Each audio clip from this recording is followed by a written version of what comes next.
নদীতে থাকতো এক শক্তিশালী বাঙালি জিন। একদিন হঠাৎ করে একটি ভারতের জিন এসে সেই বাঙালি জিনকে বলল, তুই আজ রাতের মধ্যে এখান থেকে সরে যাবি, আগামী কাল থেকে এই নদীতে আমি রাজত্ব করব।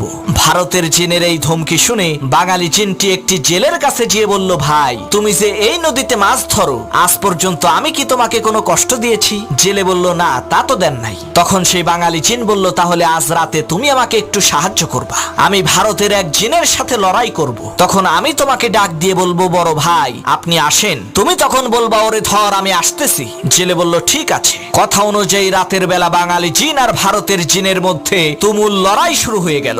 এমন সময় বাঙালি জিন বলল, বড় ভাই আপনি আসেন। তখন জেলে বলল, ওরে শক্ত করে চেপে ধর আমি আসতেছি। এই কথা শুনে ভারতের জিন বলল, সর্বনাশ, ছোট ভাইয়ের সাথেই লড়াই করতেই আমার জান বের হয়ে যাচ্ছে, আর বড় ভাই আসলে তো আমার কেল্লা ফতে হয়ে যাবে। ওরে বাপুরে, আমি গেলাম।